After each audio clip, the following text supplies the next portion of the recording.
Bonjour et bienvenue sur le plateau des 24 heures chrono de l'International. Nous sommes toujours en direct depuis les studios de TV5 Monde et nous partons tout de suite en direction de Buenos Aires. Capitale de l'Argentine, elle est le cœur financier, industriel, commercial et culturel du pays. Avec ses 3 millions d'habitants, c'est la deuxième plus grande ville d'Amérique latine et elle est considérée comme la plus européenne des villes du continent. Alors pour cette émission, j'ai le plaisir d'accueillir sur le plateau monsieur l'ambassadeur de France à Buenos Aires, Jean-Michel Casa. Merci d'être là. Merci à vous. Et Jacques Chauvin. Jacques, vous êtes coordinateur du club Embraer Business Angels. C'est un club qui met en relation des entreprises et des investisseurs à Buenos Aires. Et ce club dépend de l'association Embraer qui, elle, accompagne les startups dans leur développement sur place. Oui, c'est exactement. bien ça ? D'accord. Pour débuter cette émission, est-ce que vous pouvez nous faire un petit état des lieux de la présence des Français à Buenos Aires, monsieur l'ambassadeur ? Il y a à peu près 15 000 Français dans toute l'Argentine, dont les 2/3 dans l'agglomération du Grand Buenos Aires, avec une présence très ancienne, puisqu'il y a eu des vagues de migration très très fortes tout au long du 19e et du 20e siècle, notamment beaucoup de personnes venues du sud-ouest de la France, et puis qui ont gardé des liens plus ou moins étroits avec la France, et une immigration plus récente liée à notre présence économique. Je prendrai 2 secteurs traditionnels de notre présence. Nous sommes très présents en termes d'investissement en Argentine. C'est l'automobile, où les 2 grands constructeurs représentent plus le tiers du marché argentin, produits sur place, produisent pour le marché local. Ce n'est pas une délocalisation, c'est une présence très ancienne, très active. Ou la viticulture, qui est plus récente, où il y a des producteurs français qui ont développé de magnifiques vignobles. Et il y a également un très fort secteur, par exemple, d'importation de cuves en acier, de tonneaux de chêne pour faire du vin. Et les Français sont très présents dans ces secteurs. Très actifs, très présents, et constituent une sorte de référence. Mais il y a aussi des secteurs où notre présence continue de s'affirmer, par exemple dans le secteur de la restauration ou de la boulangerie. Oui. La boulangerie française fait fureur.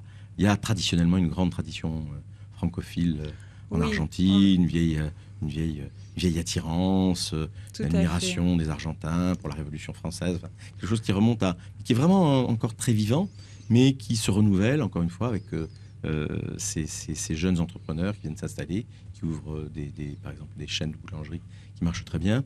De gros échanges aussi, par exemple, liés à l'époque de la dictature, qui a fait que beaucoup d'intellectuels argentins sont venus en France, y ont passé des années, y ont fait souche, sont revenus, il y a des familles double nationales.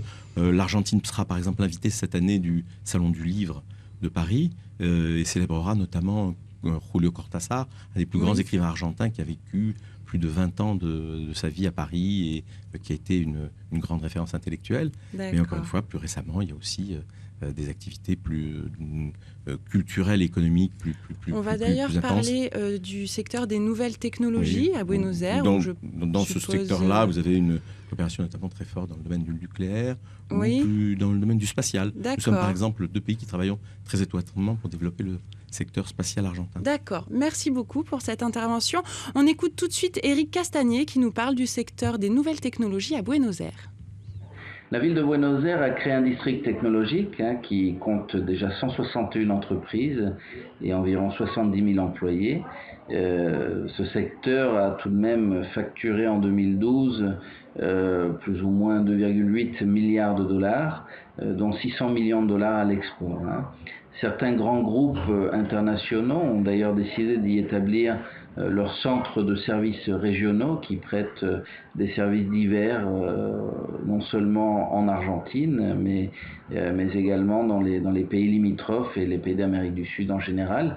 C'est le cas tout particulièrement de l'entreprise indienne Tata, mais aussi de Microsoft ou encore de Oracle, qui sont de grands groupes internationaux. Alors, Monsieur Chauvin, pouvez-vous nous expliquer pourquoi il y a un tel essor des nouvelles technologies, particulièrement à Buenos Aires ? À Buenos Aires, déjà depuis le début des années 2000, il y a un fort essor des nouvelles technologies grâce à une formation de qualité avec des universités technologiques comme l'ITBA à Buenos Aires ou l'IAE et la San Andrés dans le domaine du business. Ensuite, depuis le début des années 2000, il y a eu 3 forts succès d'entreprises de technologie qui sont Despegar, Globant et Mercado Libre qui ont connu des entrées en bourse au Nasdaq. D'accord. Et enfin, il y a une région qui est en fort dynamisme, qui est l'Amérique latine, c'est-à-dire les Argentins regardent d'abord le continent pour développer leur entreprise. Notamment entre 2000 et 2010, par exemple, le nombre d'utilisateurs d'Internet est passé de 20 à 200 millions d'utilisateurs. Vous pouvez expliquer ce chiffre Oui.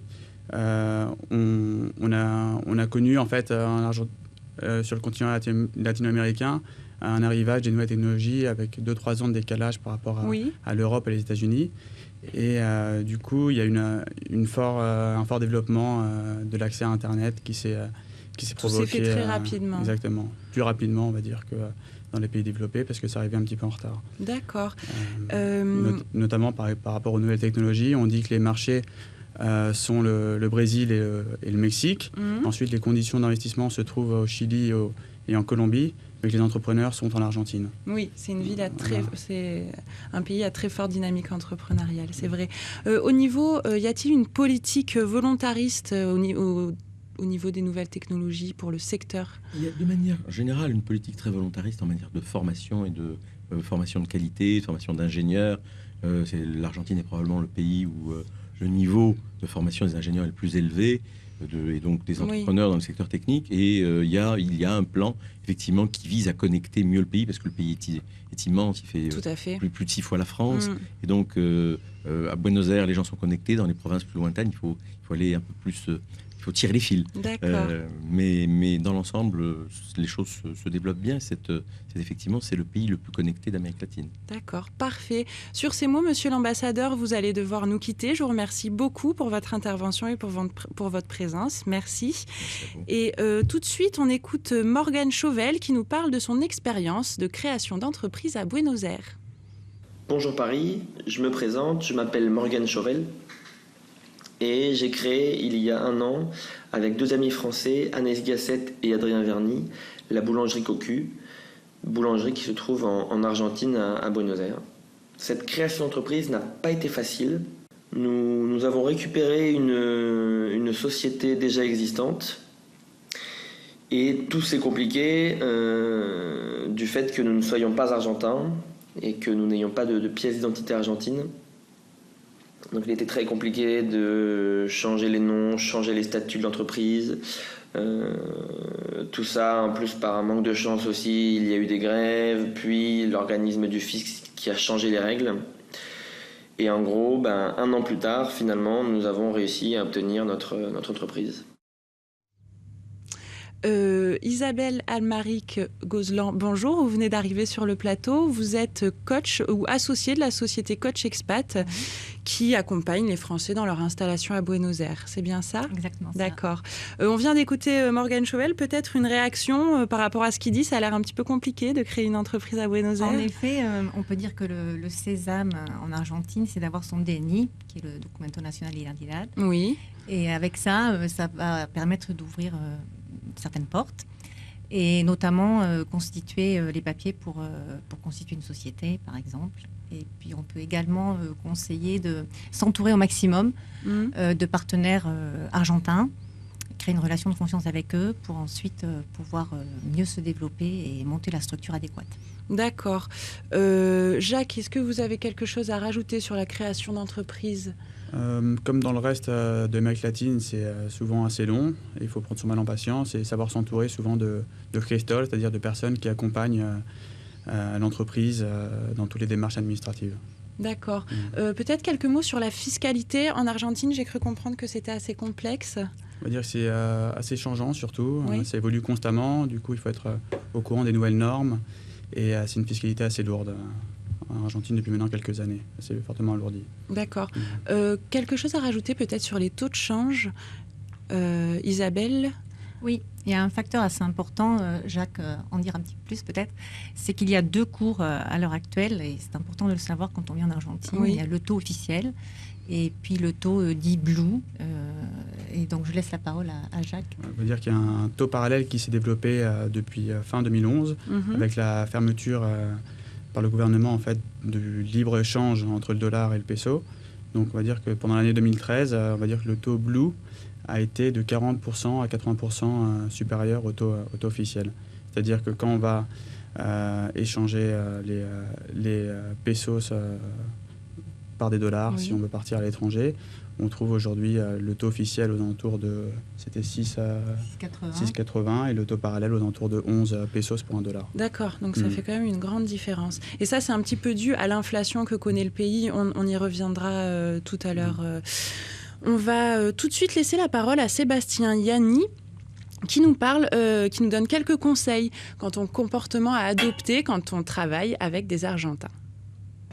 Le management des locaux est un sérieux défi. Premièrement, quand on arrive en français, on vient avec une certaine culture, avec un certain nombre de référents. J'invite généralement les nouveaux managers qui viennent ici, avec lesquels je me mets en contact. Il faut rétablir ces référents. Le dynamisme, l'esprit d'initiative, qui sont choses indispensables, communes en France, sont des valeurs qui ne sont pas inhérentes aux professionnels ici dans la culture locale. Il faut savoir que le oui de la part d'un collaborateur ne veut pas spécialement dire un engagement. Il est indispensable de faire un suivi précis, soutenu et dans la durée des tâches menées par les collaborateurs locaux et pour avoir un certain nombre de résultats tangibles. Le micromanagement, malheureusement, est assez nécessaire dans un grand nombre de cas. Isabelle, est-ce que vous êtes d'accord avec ce que dit Monsieur Yanni ? Oui, c'est intéressant, notamment quand il parle du fait que quand un Argentin dit oui, ça peut forcément un engagement. Notamment parce qu'en Argentine, il y a une forte hiérarchie dans l'entreprise, notamment dans le management traditionnel, ce qui fait qu'on a besoin d'un chef avec un fort charisme qui sache protéger ses salariés, et donc on aura du mal à le contredire si jamais... on ne dit pas non, mais on ne fait pas non plus ce qui est demandé. Donc ce qui fait que quand un manager européen arrive, et français par exemple, il va avoir tendance au cours d'une réunion à expliquer que voilà, on va faire ça, ça, ça et ça.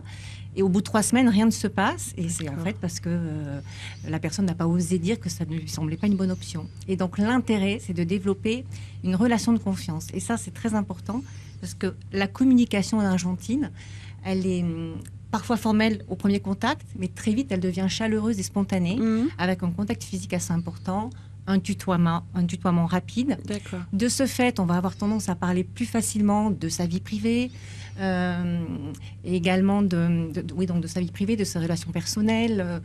Et dès lors, tout ça s'imbrique. Par exemple, quand on va commencer une réunion, inutile de rentrer dans le vif du sujet comme on peut le faire en France, mais à l'inverse, développer cette relation, cette buena onda, comme on dit là-bas, et ça me paraît important. D'autant que le collaborateur argentin peut parfois s'absenter de manière un peu spontanée. Pourquoi ? Parce que la famille est une valeur refuge et importante en Argentine.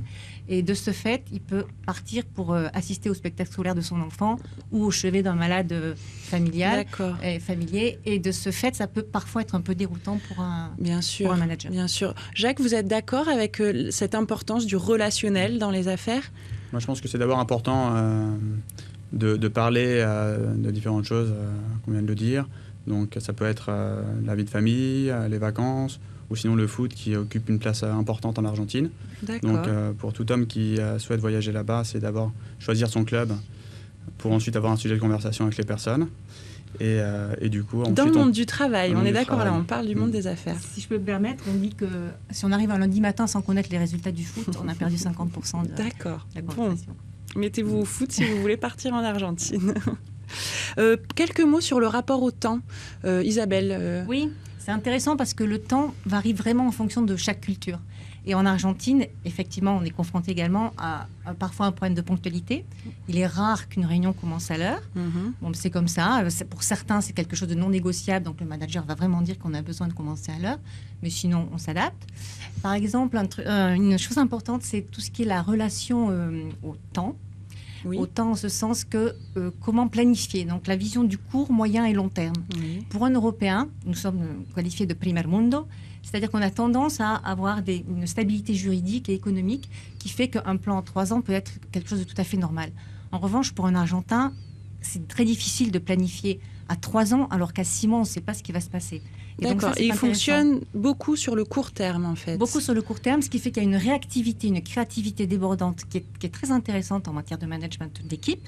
Mais il faut savoir que se projeter est quelque chose de difficile pour eux. Et pourquoi ? C'est le poids des crises économiques, politiques. C'est un facteur historique qui a vraiment une influence sur leur comportement, notamment dans le travail. D'accord, très bien. Et dernier point sur le temps, si rapidement. On a donc la ponctualité, la vision court terme et également tout ce qui est le respect des délais. Alors parfois, ça peut poser des petits soucis de compréhension quant en termes d'échéance. Donc, on peut peut-être conseiller de prévoir des échéances intermédiaires pour ensuite arriver à fournir et remplir son objectif. Très bien. Merci beaucoup pour tous ces conseils, Isabelle. On fait tout de suite une courte pause et on se retrouve après pour un sujet sur la vie quotidienne.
Nous sommes de retour sur le plateau des 24 heures chrono de l'International pour cette émission consacrée à Buenos Aires.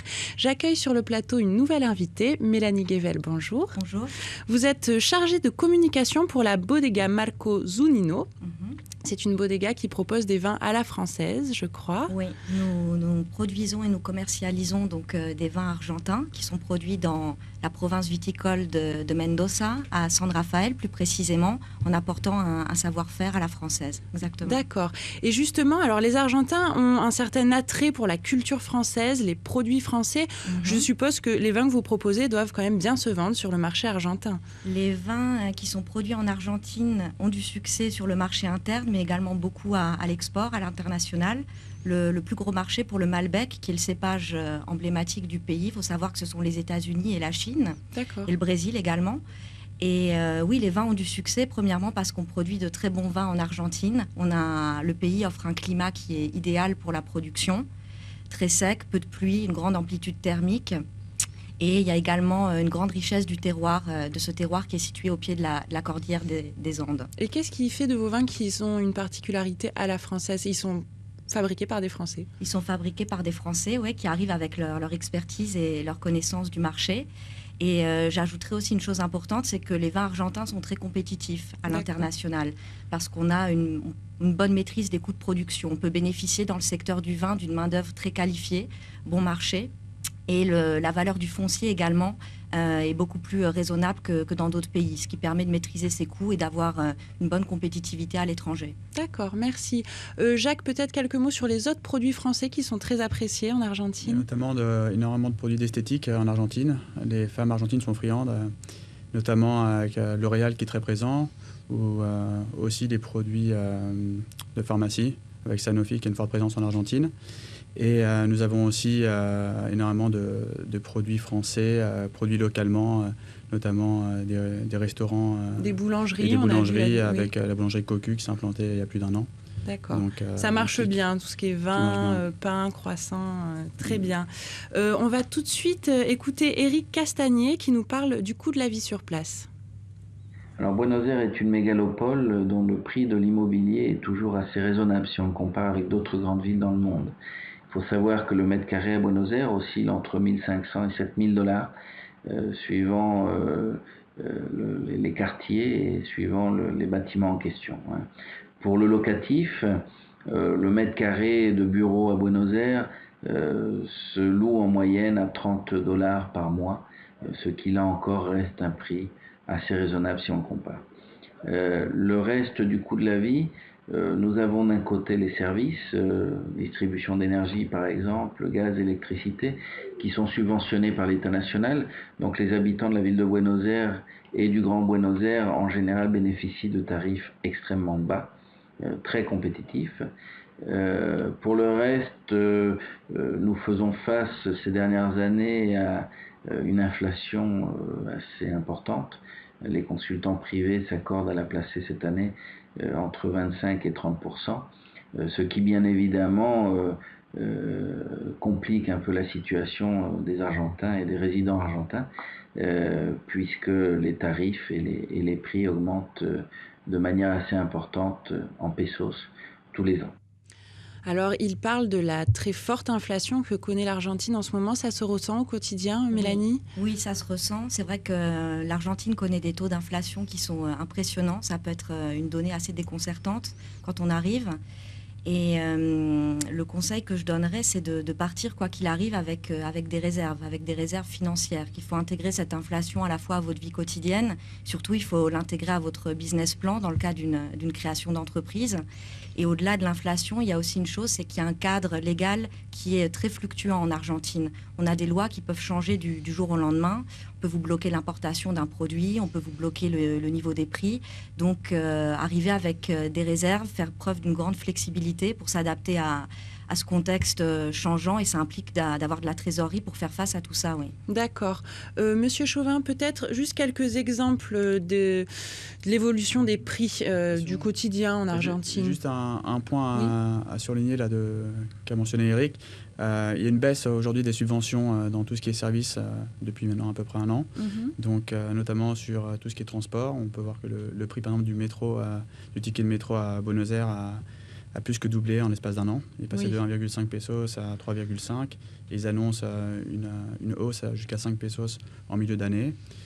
C'est identique pour l'électricité. Donc selon le quartier de Buenos Aires, si on habite dans un quartier, on va dire, de classe aisée, les prix ont fortement augmenté.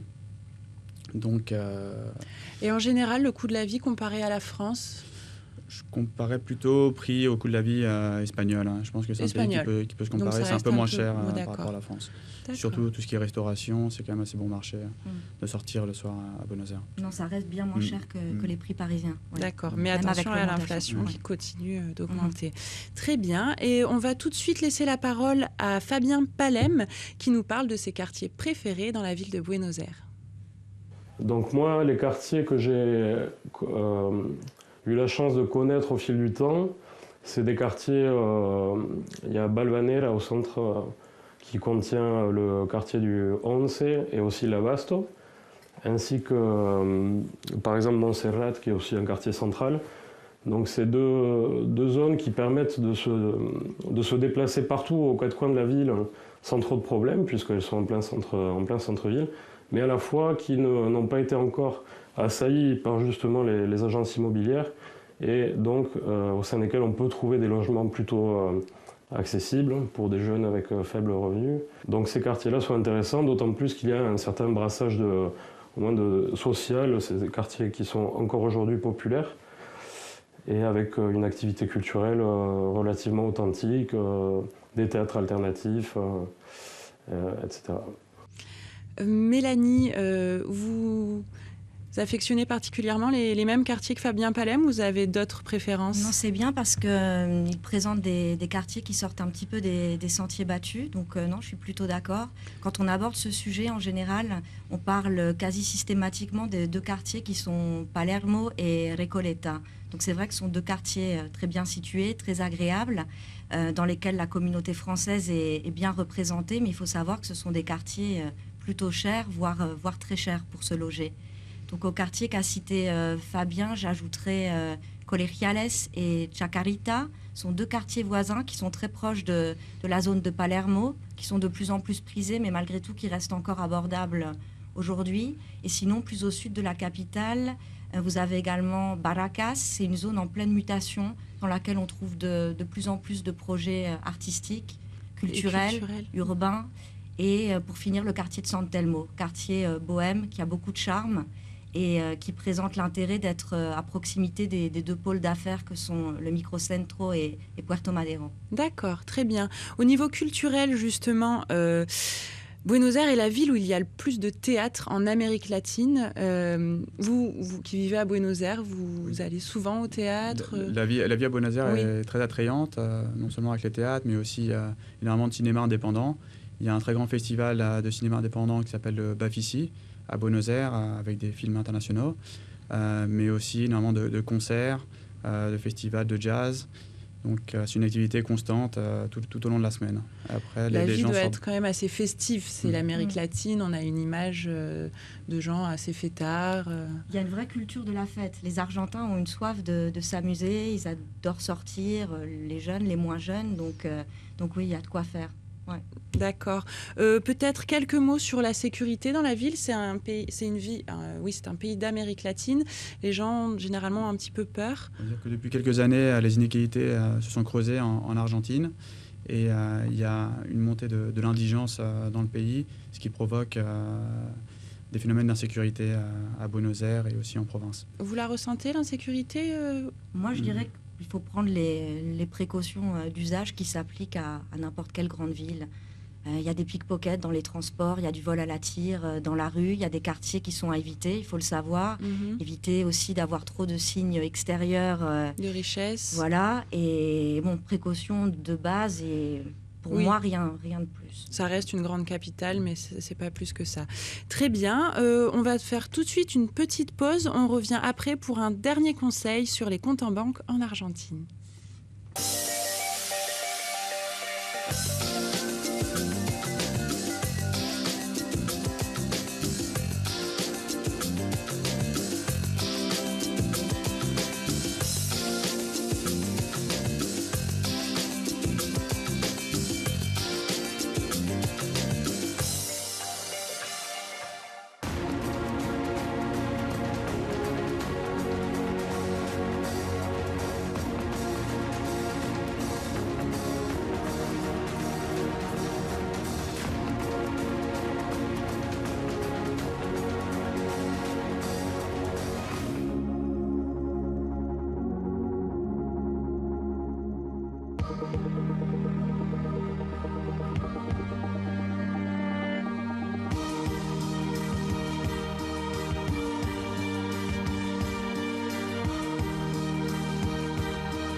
Nous sommes de retour sur le plateau des 24 heures chrono de l'International et on va terminer cette émission sur Buenos Aires avec un dernier conseil de Sandrine Bionda. En Argentine, la devise, c'est le peso argentin, mais elle n'est pas librement échangeable.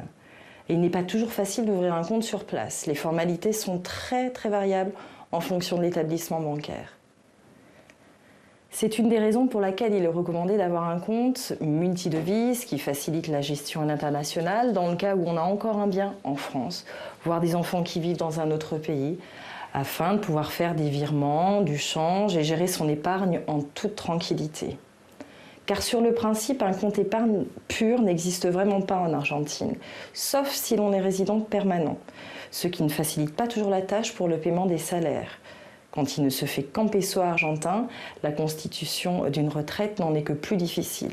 Il est donc là encore préférable de négocier un split de salaire en devise euro-peso ou US peso auprès de son employeur. Mélanie, vous auriez quelque chose à rajouter sur le compte en banque ? Ouais, je voulais réagir à ce qu'on vient de voir. Alors c'est vrai ce qui est dit dans le sujet.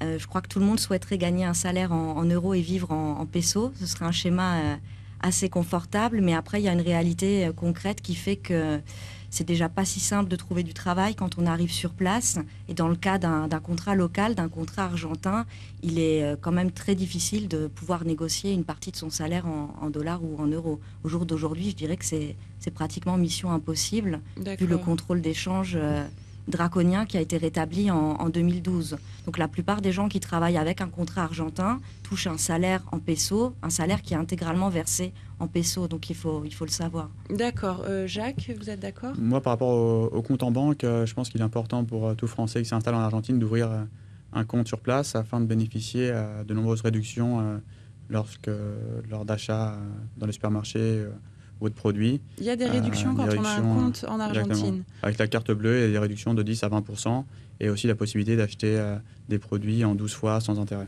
D'accord. Donc c'est très avantageux vu l'inflation qu'il y a dans le pays. Très bien. Peut-être un dernier mot sur Buenos Aires, l'ambiance. Peut-être, qu'est-ce que vous diriez en 2 mots à un Français qui souhaite s'installer à Buenos Aires, Mélanie ? Je dirais que malgré l'instabilité ou malgré il y a quelques problèmes dont on a parlé, où ça reste pour moi un vrai pays d'entrepreneurs, très dynamique, très créatif. Je crois que la communauté française s'y sent bien. On est très très bien accueillis quand on arrive en tant que Français. Et la vie est quand même très, très agréable. D'accord, merci. Jacques, un dernier mot ? Moi, je pense que c'est exactement ça. Il y a une vie très active, les gens sont très joyeux et ça donne envie d'aller de l'avant quand on y habite. D'accord, très bien. Mais ça donne envie en tout cas. Merci beaucoup Mélanie, merci Jacques, Mélanie. On se retrouve tout à l'heure pour une émission consacrée à Orlando aux États-Unis.